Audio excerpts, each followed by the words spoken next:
कि वैदिक जो है वो सारी चीजों के हम ये कह सकते हैं पेरेंट्स है, ठीक है ना। फिर उससे एस्ट्रोलॉजी निकली, लाल किताब निकली, बट टैरो रीडर्स की या टैरो कार्ड के पास अगर हम जाते हैं रीडर के पास तो हम डेली बेसिस की अपनी जो एनर्जी है वो चेक कर सकते हैं। ब्लैक मैजिक से ये रिलेट नहीं करता है, मैं बताती हूँ क्योंकि हम ज्यादातर ना पिक्चर्स मूवीज वगैरह में हम सब देखते हैं एक इस तरह का सीन बनाया जाता है, एकदम ब्लैक एनर्जी, डिम लाइट, और ऐसे कोई गोला सामने होगा उसने ऐसे करके कुछ। तो कि एक पेमिला ऑल्समन करके एक लेडी थी जिन्होंने कार्ड को डिजाइन किया था, तो उनको ड्रीम्स में कुछ इंटरप्रिटेशन आती थी, उसको पेपर में मतलब स्केच करके और उसके बाद उन्होंने कार्ड की फॉर्म पे।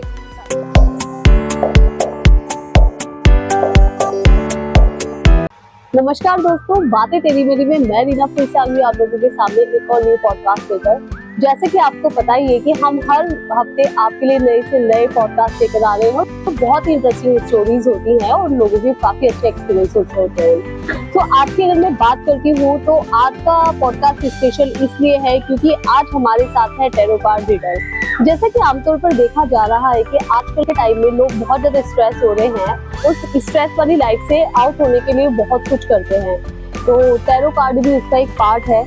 तो वहाँ पर भी लोग जाते हैं, उनसे भी सजेशन लेते हैं। बट आज का टैरो कार्ड पॉडकास्ट में हम सिर्फ ये बात करेंगे कि टैरो कार्ड की क्या वैल्यू है और क्यों हमें टैरो को फॉलो करना चाहिए। सो आइए वेलकम करते हैं हमारी गेस्ट रेशमा राणा का। नमस्कार। सो thank you so much. Thank you so much Reshma, आपने हमें अपना इतना कीमती टाइम दिया। और आज तो दिन भी इतना शुभ है कि रामनवमी का टाइम है और हम ऐसे टॉपिक के ऊपर बात करने वाले हैं जो कि लोगों से बहुत ज्यादा रिलेटेबल है जी। सो रेशमा, मुझे ये बताइए कि जैसे कि टैरो कार्ड की अगर बात करते हैं, मैं पिछले कुछ 10-15 सालों से देख रही हूँ टैरो बहुत ज्यादा इन हो गया है ना, और बहुत ट्रेंडी भी है। बट इससे पहले लोग एस्ट्रोलॉजी में ज्यादा बिलीव करते थे, राइट। तो मुझे ये जानना था कि टैरो कार्ड और एस्ट्रोलॉजी एक दूसरे से कितना डिफरेंट है और कितना इंटरकनेक्टेड है। पहले तो जो एस्ट्रोलॉजी है वो वर्क करती है आपकी नेम पे, डेट ऑफ बर्थ पे एंड ऑल। तो पहले जो हमारा शुरू से चलता हुआ आ रहा है, देखिए वैदिक जो है वो सारी चीजों के हम ये कह सकते हैं पेरेंट्स है, ठीक है ना। फिर उससे एस्ट्रोलॉजी निकली, लाल किताब निकली, बट टैरो जो है एक वेस्टर्न मोडालिटी है, ठीक है। ये थ्रू टैरो कार्ड्स के थ्रू हम प्रेडिक्ट करते हैं, राइट। तो उसमें अब क्या है कि कुछ कुछ टैरो में कार्ड्स में भी जो टैरो कार्ड रीडर है वो एस्ट्रोलॉजी को लेकर आ रहे हैं, लाइक वो थ्रू नंबर्स भी उन्हें प्रेडिक्ट करना शुरू कर दिया, एस्ट्रोलॉजी वाइज भी करना शुरू कर दिया है। तो कहीं ना कहीं हम ये नहीं कह सकते कि फुल्ली एक दूसरे से इंटरकनेक्टेड है, बट हाँ थोड़ा बहुत तो रखते हैं। ओके, हाँ। अगर मैं टैरो कार्ड की बात करती हूँ कि ये कितना बेनिफिशियल रहता है। अगर हम बात करें कि एस्ट्रोलॉजी की, जब एस्ट्रोलॉजर के पास हम जाते हैं तो हम पूछते हैं मेरी शादी कब होगी, ठीक है ना, मेरे बच्चे कितने होंगे, क्या मैं सेट होऊंगा नहीं होऊंगा। बट अगर हम बात करें टैरो रीडर्स की या टैरो कार्ड के पास अगर हम जाते हैं रीडर के पास, तो हम डेली बेसिस की अपनी जो एनर्जी है वो चेक कर सकते हैं। क्योंकि कोई भी एस्ट्रोलॉजर या कोई भी लाल किताब एक्सपर्ट आपको ये नहीं बताएगा कि अगले दिन क्या होने वाला है आपके साथ, वो एक रीडर ही बता सकता है। तो अब क्या है कि ना हमारी जो जो ये समाज है या दुनिया है, हम कह सकते हैं हम इतने इम्पेशेंट हो गए ना कि हमें डेली बेसिस में जानना है, यार आज मेरा बॉस मेरे सब कुछ करेगा तो नहीं, कुछ बोलेगा तो नहीं, मेरा इंक्रीमेंट होगा नहीं होगा, सामने वाला मेरे बारे में क्या सोच रहा है, कहीं कोई पॉलिटिक्स तो नहीं चल रही, मेरे पार्टनर के क्या ख्याल है। बहुत क्यूरियोसिटी रहती है लोगों में जानने की। वही चीज है। तो वो एक चीज के लिए ना this is the best modality, ठीक है ना। Occult science everything is very good, but अगर हम इसकी बात करें तो वो आपको डेली बेसिस पे गाइडेंस, प्रेडिक्शन ये आपको दे सकता है, जो कि एस्ट्रोलॉजी नहीं दे पाती। यहाँ पर मैं एक क्वेश्चन पुट करना चाहूंगी कि पहले के लोग इन चीजों में इतना बिलीव नहीं करते थे, बट आज के डेट में बहुत ज्यादा है। हर किसी को देखो क्यूरियोसिटी हमेशा रहती है कि मेरे साथ में क्या होने वाला है, मैं इस पे वर्क करूँ तो क्या रहेगा क्या नहीं रहेगा। तो क्या है ये, मतलब जो जैसे जैसे हम मॉडर्निटी की साइड मूव ऑन करते जा रहे हैं और लोग स्ट्रेस में जा रहे हैं, तो उसका इफेक्ट कह सकते हैं या साइड इफेक्ट कह सकते हैं, क्या है?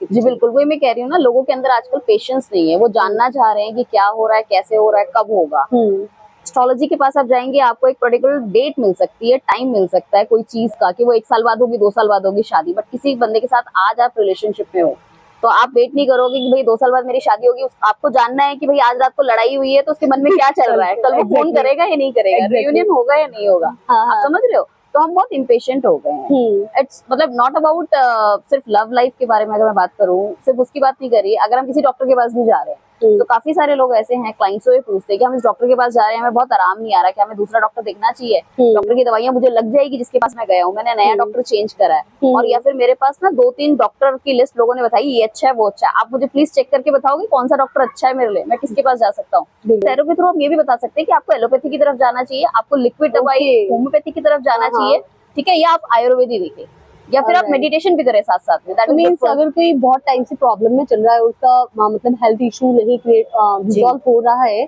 तो टैरो के थ्रू हमें इतना कंफर्म हो जाएगा कि हमें कौन सा वे है, किस डायरेक्शन में वी हैव टू गो। जी, ओके। जैसे अभी लाल किताब की भी बात करी थी, कुछ लोगों के मुंह से मैंने सुना है कि जो टैरो कार्ड होते हैं ब्लैक मैजिक से भी रिलेट करता है, क्या ये सच बात है? नहीं, ब्लैक मैजिक से ये रिलेट नहीं करता है, मैं बताती हूँ क्यों, क्योंकि हम ज्यादातर ना पिक्चर्स मूवीज वगैरह में हम सब देखते हैं, एक इस तरह का सीन बनाया जाता है, एकदम ब्लैक एनर्जी, डिम लाइट, और ऐसे कोई गोला सामने होगा, उसमें ऐसे ऐसे करके कुछ, तो इस तरह से, बट ऐसा कुछ नहीं है।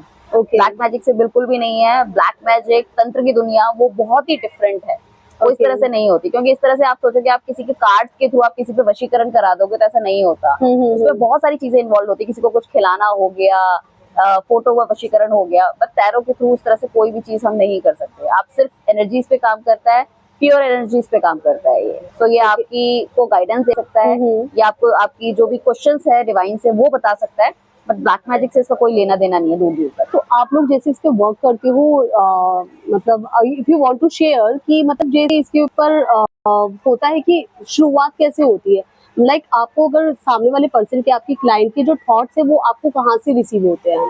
देखिए मैं बताती हूँ कैसे रिसीव होते हैं। सबसे पहले हम उसका लेते हैं नेम, डेट ऑफ बर्थ वगैरह, और उसके नेम, डेट ऑफ बर्थ के हिसाब से हम कार्ड को चार्ज करते हैं। कार्ड ऑलरेडी हमारे पास चार्ज रखे होते हैं, बट हमें किसके बारे में डिवाइन से पूछना है वो चीज उन्हें बतानी होती है, राइट। सो कार्ड चार्ज करके फिर अकॉर्डिंगली हम बताते हैं, क्योंकि आजकल जरूरी नहीं है कि हर बंदा आपको इन पर्सन आके आपको मिल सके, ठीक है ना। वरना जनरली क्या होता था, पहले कार्ड्स के थ्रू लोग कार्ड्स उठाते थे, पिक करते थे, फिर हम बताते थे कि उनकी एनर्जी उसमें आ रही है।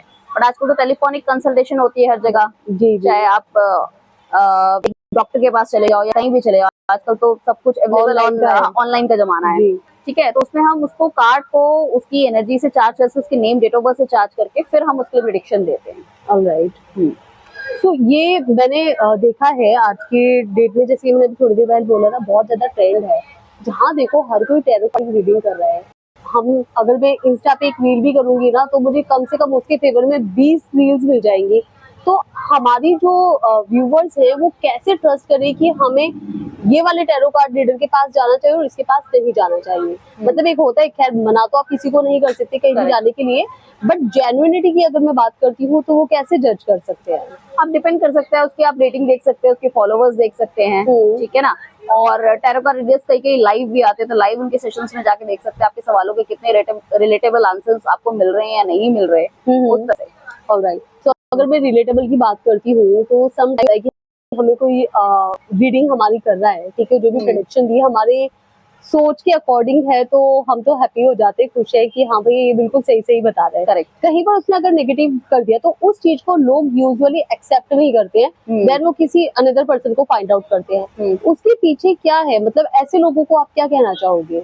देखिए ऐसे लोगों को हम ये कहना चाहेंगे कि ओपन माइंडसेट से हमारे को जाना चाहिए किसी भी एस्ट्रोलॉजर या किसी अपना भविष्य आप पूछने जा रहे हैं किसी के पास, क्योंकि हर चीज जिंदगी में देखो बहुत अच्छी या बहुत सही तो नहीं चलती, तो वो आपको एक्सेप्ट करना चाहिए। क्योंकि कई ऐसे भी केसेस हुए हैं कि जिसको किसी चीज के बारे में नेगेटिव बोला गया। सपोज कोई एक लेडी आई, उनको बेटी के लिए कोई रिश्ते आए 3-4, ठीक है। उसके बाद क्या हुआ कि हमने बोला कि जिस रिश्ते की तरफ जाना चाह रहे थे, हालांकि वो लड़का अच्छा था और यू नो दैट काफी साउंड था, बट हमने बोला कि रिश्ता ना मतलब लग नहीं रहा कि ये शादी तक पहुंचेगा, तो बेटर है कि मतलब डायरेक्टली किसी को वी कैन नॉट से नो, बट इनडायरेक्ट हमने उनको बताया, बट उन्होंने वहां पे करा अकॉर्डिंगली, मतलब जो हमें कार्ड्स ने प्रेडिक्ट किया था वही हुआ कि उन्होंने सगाई तो कर ली, बट उन्होंने शादी तक कुछ ना कुछ आनाकानी करके और रिश्ते को खत्म कर दिया। वहाँ पे कुछ ना कुछ प्रॉब्लम, तो फिर बाद में उस टाइम तक क्लाइंट थोड़ा नाराज हो गया था, बट उसके बाद वो 6 महीने बाद हमें कॉल करके बोलते कि आपने बिल्कुल ठीक बोला था। तो मैं ये कहना चाहूंगी कि देखो आंसर नेगेटिव हो या पॉजिटिव हो, तो आपको थोड़ा सा ओपन माइंड से उस चीज को लेना चाहिए, एक्सेप्ट करना चाहिए। और इसके जो भी रेमेडीज वगैरह बताई जाती हैं, तो उसको आई थिंक फॉलो करेंगे तो आपके जो भी नेगेटिव लाइफ में चल रही हैं चीजें, वो पॉजिटिव वे में हो सकती हैं। तो प्लीज इस चीज को तो एक्सेप्ट करना ही पड़ेगा, कोई और ऑप्शन नहीं है हमारे पास। अगर मैं टैरो की बात करती हूँ, तो ये इंडियन जो टैरो कार्ड रीडिंग है, मुझे नहीं लगता कि इंडिया की देन है। तो फिर भी ये हमारे साथ कैसे कनेक्टेड है? पहले थोड़ी सी आप इसकी हिस्ट्री बता दी कि इंडिया से रिलेटेड है या फिर कैसे है? नहीं, ये वेस्टर्न कल्चर ही है डेफिनेटली। वहाँ पे ये सबसे ज्यादा चलता था यूरोप में, basically in 15th of century. ठीक है, ये हमारे पास जो इंडिया में जो आना हुआ बूम, जो आप कह रहे हैं ना 15 साल पहले से, 2010 के आसपास से इसने आना शुरू करा और धीरे धीरे ये आगे बढ़ता चला गया, क्योंकि हमारी जो जनरेशन है आगे जाके और भी इम्पेशेंट होने वाली है। तो 2010 में ये यहाँ पे आया और धीरे धीरे अब ये बढ़ता चला जा रहा है। तो ये बेसिकली ये क्या है कि एक पेमिला ऑल्समन करके एक लेडी थी जिन्होंने कार्ड को डिजाइन किया था। तो उनको ड्रीम्स में कुछ इंटरप्रिटेशन आती थी, उसको पेपर में मतलब स्केच करके और उसके बाद उन्होंने कार्ड की फॉर्म पे करा। और जब उन्होंने उससे प्रेडिक्शन निकालनी शुरू करी यूरोपियन कंट्रीज में, तो उन्हें काफी ज्यादा सही मिली।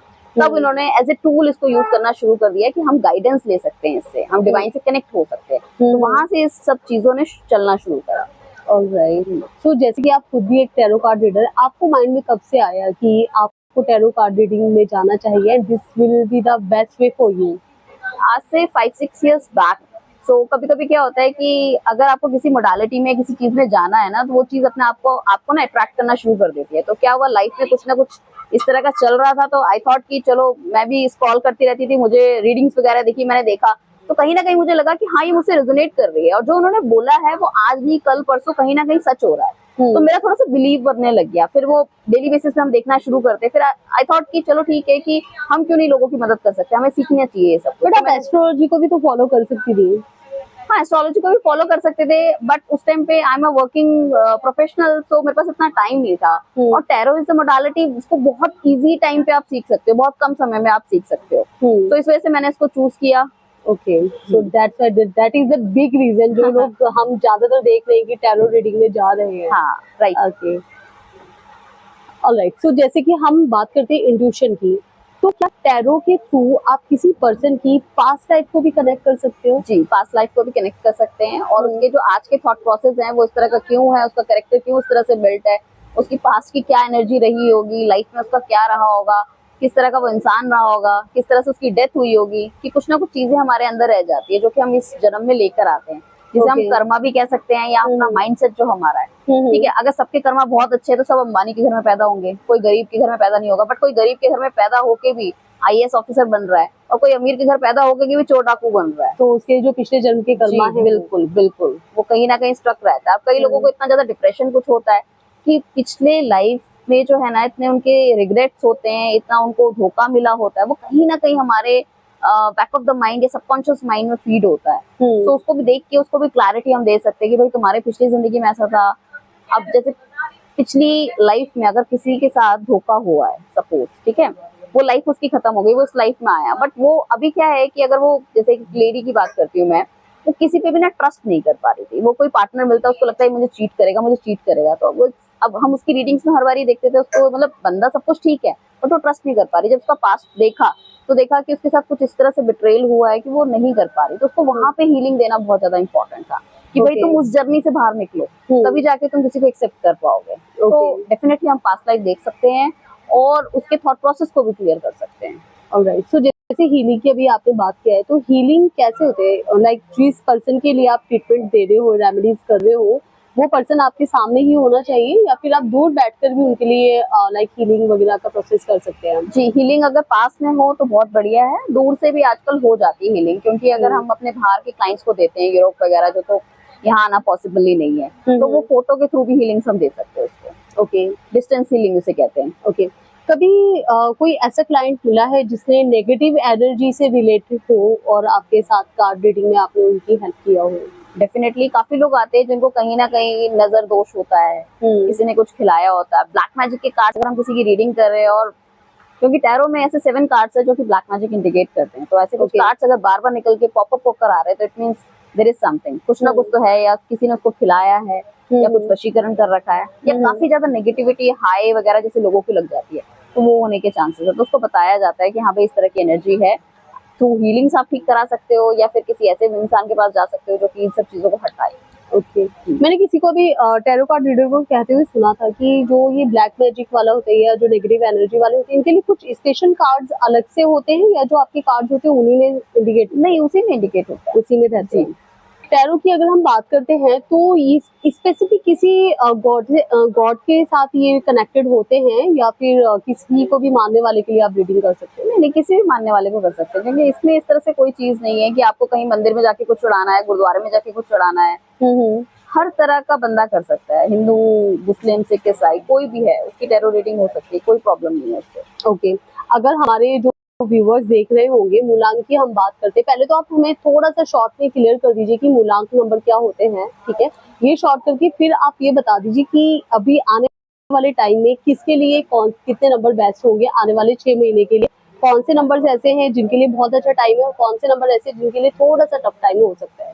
देखिए, बेसिकली मंगल का साल चल रहा है, तो एक सबसे पहली चीज तो मैं ये कहना चाहूंगी कि जितने लोग हो सके अपनी अगर फिटनेस पे ध्यान देंगे, जिम जाएंगे, लड़कियां भी योगा मेडिटेशन करेंगे तो बहुत बढ़िया रहने वाला है। क्योंकि इस टाइम जो है ना, जैसे कि आप देख रहे हैं लड़ाई झगड़ा वगैरह बहुत हो रहा है दूसरे देशों में, तो ये बहुत इंपॉर्टेंट है, आग लगने की समस्याएं हैं। तो अपने सबसे पहले तो जो लोग मंगल से रिलेट करते हैं, ठीक है ना, तो उन लोगों को डेफिनेटली अपने आप पे बहुत ध्यान देना चाहिए। ठीक है, मूलांक की अगर हम बात करें तो ये होती है आपकी एक हमारी पूरी डेट ऑफ बर्थ, मतलब 11 मार्च 1984 या समथिंग कुछ। मैं यहाँ पे सिर्फ बात करूंगी डेट की, दैट इज 11।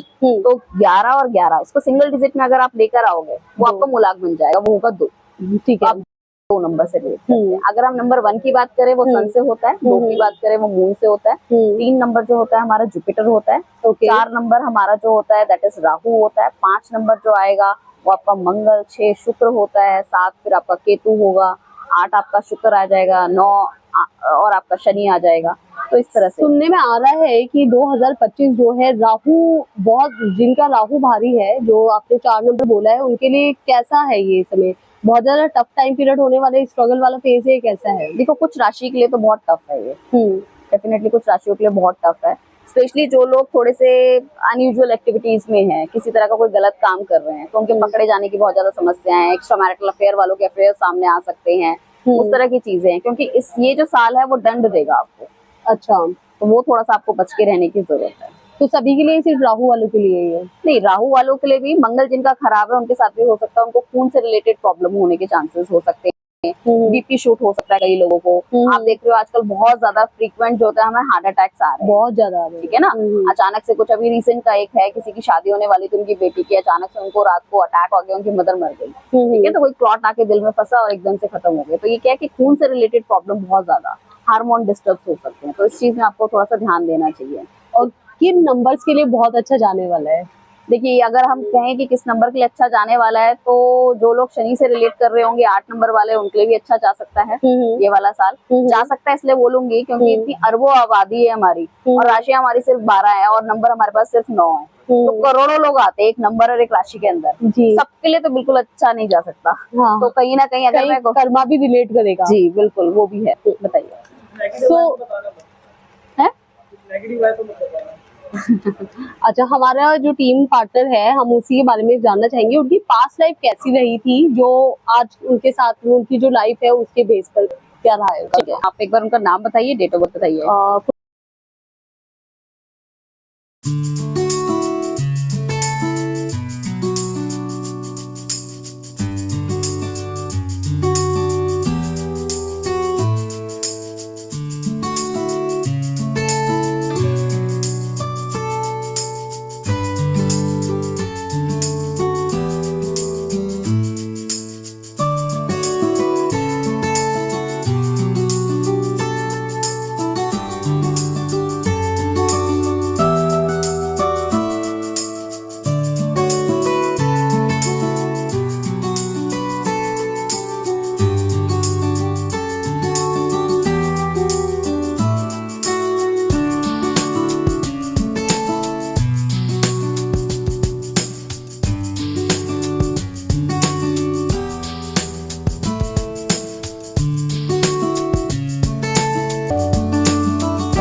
अगर आप फीड करते हो दैट इज गुड। स्ट्रीट के जो डॉग्स होते हैं ना, डॉग्स को, तो केतु अच्छा होगा। ओके, बस यही चीज होती है ना, जिससे कि हम हिट करते हैं ना, जो चीजें हमें पसंद नहीं होती वही हमारे लिए बेनिफिशियल होती है। आप कभी भी देख लो, अगर आप कहोगे ना आपको कौन सा कलर पसंद है, मुझे ग्रे। ग्रे, ठीक है। सो ग्रे कलर इंडिकेट करता है आपके आपके राहु और केतु को, जो कि हाँ। क्लैरिटी है, क्लैरिटी हाँ। नहीं है।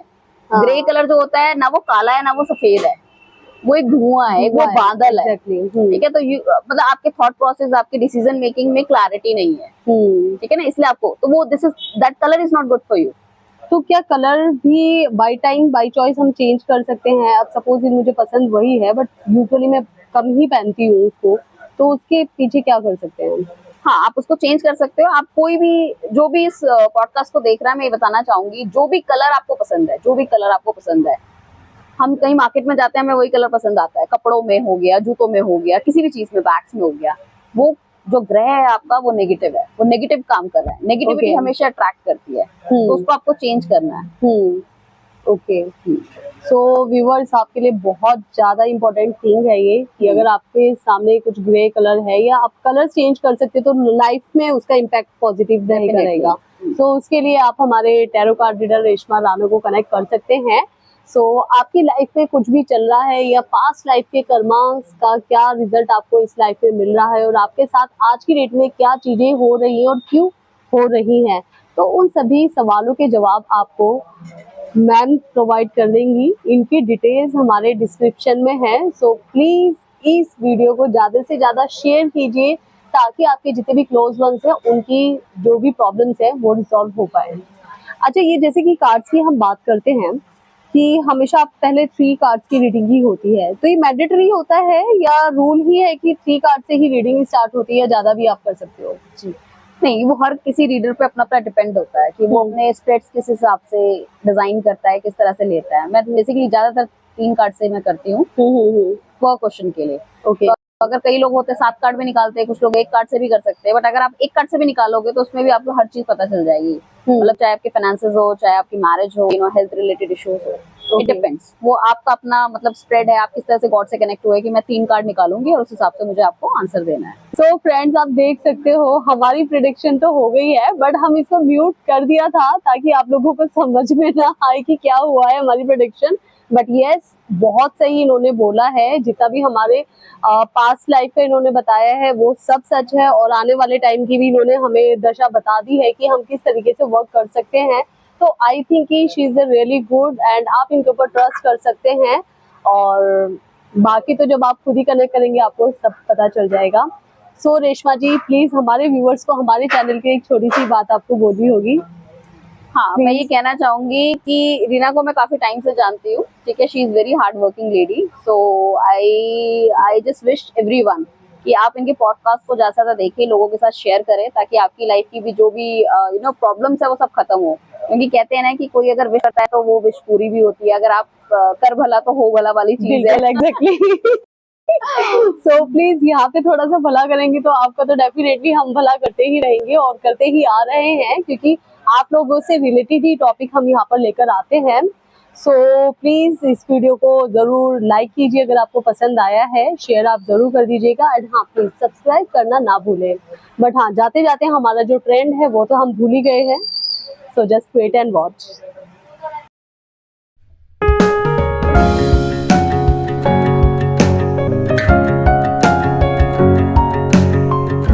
सो थैंक यू सो मच। बातें करके बहुत अच्छा लगा, बहुत सारी चीजें जानने का मौका मिला एंड आई थिंक कि हमारे व्यूवर्स के लिए भी बहुत हेल्पफुल रहेगी और आप ऐसे ही आगे बढ़ते रहिए। सो फ्रेंड्स, आज का पॉडकास्ट हम यही समाप्त करते हैं और मिलते हैं हमारे नेक्स्ट पॉडकास्ट में। सो तब तक के लिए नमस्कार।